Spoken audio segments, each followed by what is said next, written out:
Would you want your daughter to go into the exhibition industry, the trade show industry? Well, on the basis that she doesn't listen to anything that I say, I think if I want, I mean, she's been to the office. She's been to quite a couple of meetings where.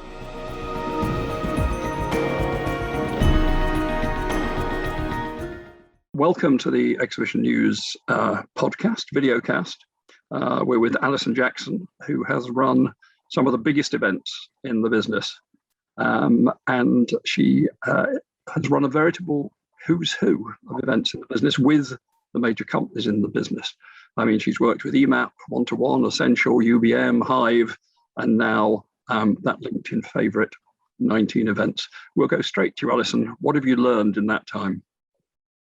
Well, it's a long time. So as someone who fell into events like most people, I've had lots of time to reflect and learn. And I think the biggest learning is that they are quite simple and that it's very easy to overcomplicate events. And actually, it's down to, I think, some really simple ingredients that are a ruthless focus on trading and KPIs and, always knowing what your run rates are. And people, I think it's really important to have people who know markets in running shows. And it's very easy to think that anyone can do it and it's a process and it'll run itself. But I think that it's really important to have the right people in the right boxes and not to grow to such an event that you're sitting in an ivory tower and you don't know what's going on in your market. I mean, a lot of those companies you've worked for, in a lot of cases, it's probably fair to say that there were plenty of examples where things didn't go as well as they should do. What mistakes do you think people make? What mistakes are most prevalent? I think I did a decade at Emap, and I think that's probably where I learned the most. And Emap at the time was £1 billion business, and the business-to-business bit was about 350 million. But it didn't get that big that you were able to be an ivory tower. You really were still running bits of the business. So my business was 50-60 million pounds. And I did know the top customers. I did know, I still get Christmas cards from some spring fair exhibitors. Probably some of them still want to stick pins in me. And I think it's very easy. And I think when I went to UBM, I was shocked at how distant from the coalface some of the teams were, and it was very, very corporate. And I think for me that didn't work. For me, you can, once you become someone who sits behind a spreadsheet every day, you lose contact with the market, you lose contact with your teams, and you don't tend to grow as fast. How did you get into events?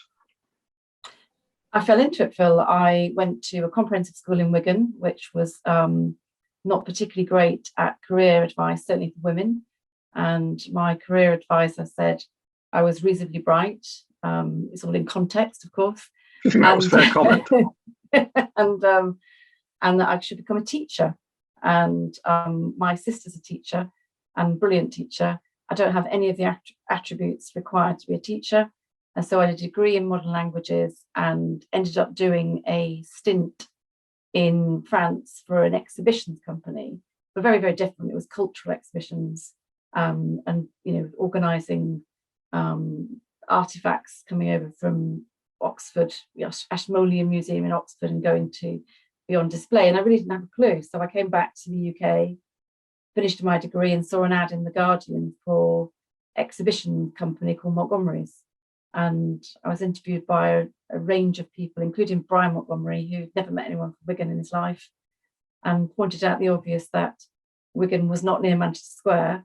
And I said, if you give me the job, I'll move to London. And 2 weeks later, I started at Montgomery's. Sorry, I didn't include Montgomery in the list. I apologise for that. Montgomery, of course, are the longest standing member of the AEO, the only member of the AEO that has been around for the 100 years that the AEO has existed, and we'll no doubt celebrate them at our 100th anniversary celebration in December. Bit of a plug for that necessary, I think. Would you want your daughter to go into the exhibition industry, the trade show industry? Well, on the basis that she doesn't listen to anything that I say, I think if I want, I mean, she's been to the office. She's been to quite a couple of meetings where childcare let me down. One famous meeting was at UBM where we were renegotiating that famous eco-build tenancy agreement. And I had an awkward moment where I walked into the office with, she was probably about 5 at the time, and Richard Kerr very kindly said, I'll bring her in. So she sat and listened to this very long, boring conversation about tenancies. And then she pops into, 19, and she finds it really boring. She finds it, what is it you do? So I think even if I encouraged it, the fact that I was encouraging it, she would do the opposite. So she'll make her own way in life, rather like I did with my parents, I suspect.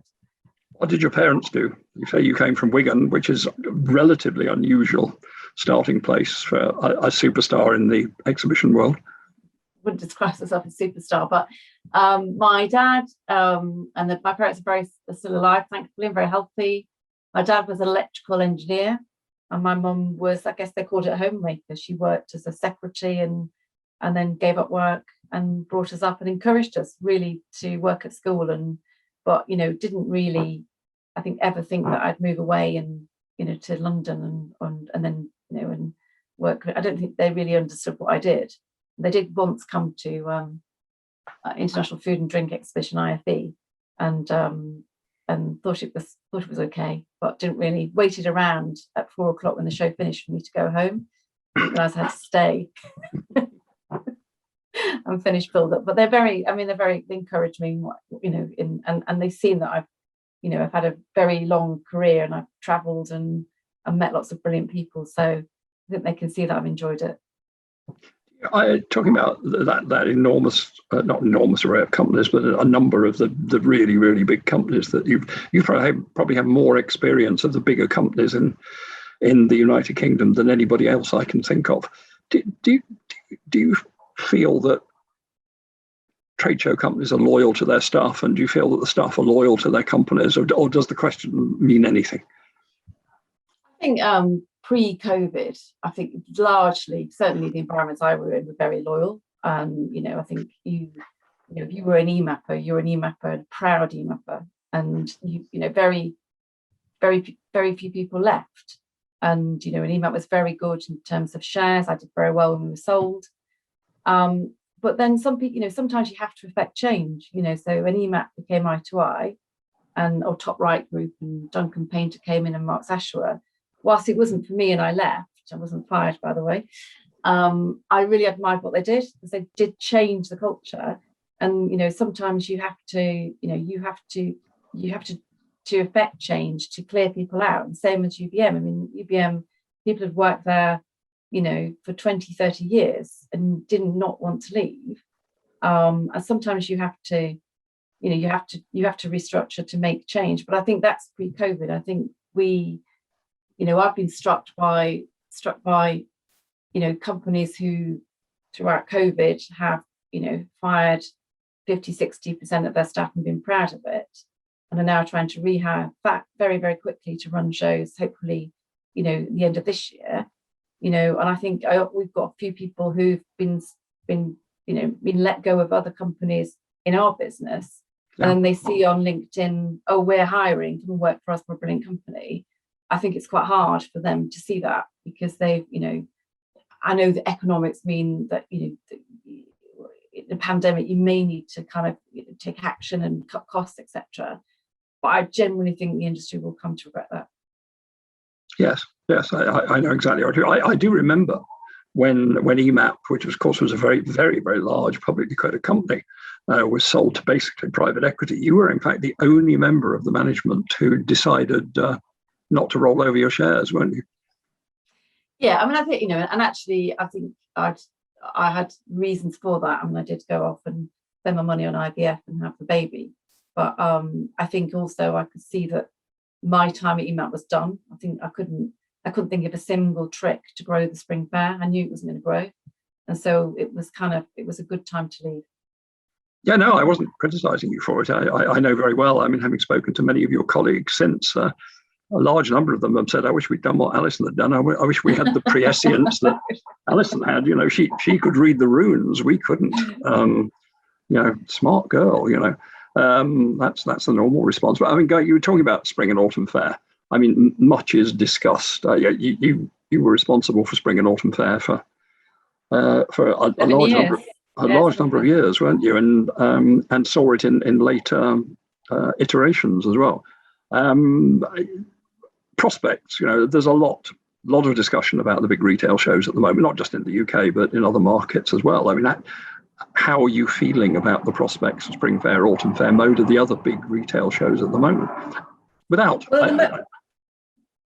I guess at the moment, I sort of what keeps me awake at night are other markets. But I've always had, because it was 7 years of my life, and I do kind of, I spend quite a lot of money on retail.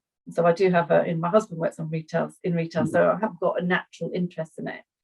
And I think it's really easy. I mean, look, I was lucky in that I ran Spring Fair in its heyday when it was 117,000 square meters and we couldn't get a single stand in the NEC. But maybe that wasn't a coincidence. Maybe it was in its heyday because you were running it. I don't think so. I think I saw the writing on the wall in that, even then the market was changing. I mean, everyone goes on about online, but we've got to remember that things like Not on the High Street, they're nearly 16 years old. It's not new. Online retail is not a new concept, but the structure and the way that people source their stock had changed. The market was shrinking, but I do think there will always be celebrations. People will always have birthdays. When I grew up, no one celebrated Halloween or had baby showers. So there's money in home furniture, so I do think their shows will be smaller, but that people selling to small bits of furniture at the moment, or even large bits of furniture, was the market my husband's in, doing really well. So I think Hive and the management of Spring Fair largely have done a good job at keeping it quite stable, in terms of turnover. But they will be smaller. They'll be smaller because the markets are smaller, but they won't disappear. They won't disappear at all, and they'll have to keep innovating. But you will always want people to buy your birthday present, Phil. Yeah, I think September the 5th, isn't it?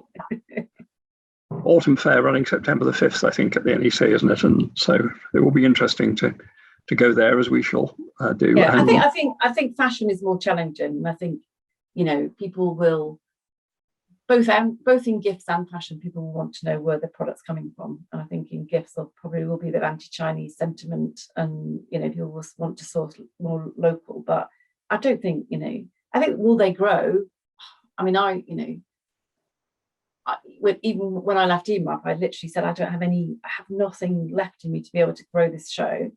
And so even the writing's been on the wall for some time, but they're profitable and they help. If you've got gift shows in your business, they help enormously pay towards salaries. And so they're not, would I go and buy a gift show right now? No.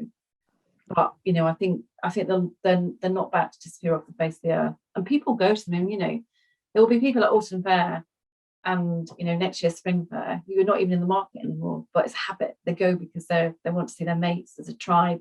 I went to the Harrogate gift fair a few weeks ago. There are people that I recognised walking the halls that are still around. So people go, as you and I have discussed before. People often go to trade shows for other reasons, but I think they'll be smaller. Yeah. Now, one of the most important roles that you have is to be the leader of the All Girl Coterie, which describes itself as a book club, but I mean, we all know it's not. I mean, it has the elite of the female membership of the industry, Lisa and Suzanne and Alison and Fiona and Brenda and a couple of the others. What I want to know is, when you have these monthly meetings with the crate of Sauvignon Blanc, what is it you talk about? Well, it's a bit like the Freemasons. We can't tell you. We've got our own secret, handshakes. And actually, you'd be really bored, Phil. I know you want to be invited, but the reality is, I remember one meeting where I think Closer Still was in the process of being sold. Brenda was in the process of buying Mac Brooks, and Lisa no doubt was doing some kind of deal. Anna from Mayfield is also a founding member. So we tend to talk about other things other than trade shows. And like what? buying Diana Ross tickets at the O2, books, wine, just generally, just generally chatting. So Well, how awful your husbands are, things like that. Yeah, sometimes. I mean, we don't really talk about people in the event industry, maybe one or two, but they have to be really bad for us to get mentioned. How has 19 Events survived the pandemic? Oh gosh, well, I have a view, and history will tell whether we're right. But I think, we took a different approach, and you're familiar with that, in that after Peter had suggested that we become digital only, and you'd stop laughing, and Phoenix stopped laughing. We realised that that's not what Phoenix had bought.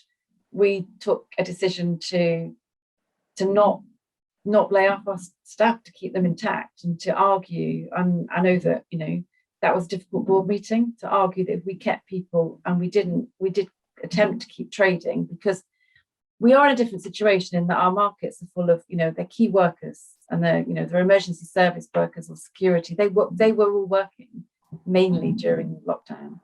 So we decided to keep going, and it appears to serve us well. Our NEC series in September will be double the size it was in 2019. ESS will be 20% bigger. We still got to get an audience. We still got to get everybody checked and into the hall and work with the NEC and get match fit. But I think keeping the team intact and will prove to be our secret ingredient. We tease Peter, but Peter has kept us all. I have to rein him in a little bit, but he's kept his. You cannot fault his optimism and his self-belief and his. It's slightly annoying at times. You have to kind of talk to him. But I think if you have a culture where, I think a lot of people have given up. I've sat on some AEO committees, and I have to go and have a walk around the block, because it's frankly depressing. And I think if you think it's going to be bad, then it probably will be bad. Yeah. I'm typically a glass half full person, and I think we will come out of it stronger. We've got 2 launch opportunities that we didn't have going into the pandemic, and I think it's been brutal. It's been hard. I mean, I arrived back from holiday this morning, and people were moaning about, the NEC want to do this and that. But I think in the main, you get that anyway when you run up to a show.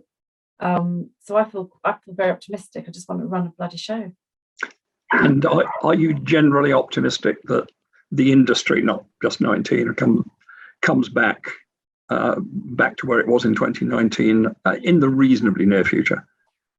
Yeah, I think different markets will come back at different paces, and I think it's easy for us to kind of be really pleased with ourselves because we're in markets that are operating, and and we're in sectors that key workers. We're in sectors like retail technology, where retailers really do need to up their game, because post-pandemic manufacturing's about to go through a golden age in the UK. We're in really good markets. Other markets I think will take longer, but I do think they will. I really don't buy into this. It's game over for trade shows. I think the one thing I didn't mention at the beginning, when you asked me what have I learned, is that don't follow the herd. Just take a minute to think about it. I remember going to a meeting when I was running Fresh RM that a guy said the internet's going to kill trade shows. Yeah. I've sat in meetings where virtual events are going to take over the world, and I think I generally do think that business to business events will come back really strong, but I think it will take different sectors different amounts of times. And I think the industry's got to believe in itself. We've been battered and bruised, and we have got to have more self-confidence. Okay, one last question, and this is the question that is occupying the minds of everybody at Exhibition News. How come 19 Events got 7 nominations at the awards and didn't win a single trophy? Because, this is almost statistically impossible. I mean, what's your theory? Do you have a theory? I do have a theory. I think we were robbed, and I think look, I think it was based on another moment in time, wasn't it? And I think we were very unfortunate. I think if you're a confident business, and Peter's on LinkedIn every morning, and our approach is different, and I can see that it might be a bit annoying. And if you're not in it, you might think it's a bit of a cult, and you might be if you're not in a positive environment, which I know because I know a lot of people in the event business at the moment, it's pretty damn gloomy in some businesses. And I think you can find 19 events very gloomy, very sort of irritating. And I think, look, we're disrupting the market. We've launched against some big shows. We've got more launches to come. We will annoy people, and whether that has an impact, I don't know. Personally, I'm less bothered about winning awards than other people, but I think we've got, it was statistically impossible, I think, to get nothing. But we'll be back, and I'm speaking now as a representative of Exhibition News. Will you be taking legal action? Because this is the great fear at MASH headquarters. No, we're focusing on running our shows. We won't be taking. I think Julian can rest easy. We won't be taking any legal action. I think Julian will be very, very relieved when he hears this interview. Then he really will. Alison Jackson, doyen of the industry, thank you very much indeed, and have a good evening. And I'm glad you had such a good holiday. Thank you. Pleasure. See you soon. Bye-bye.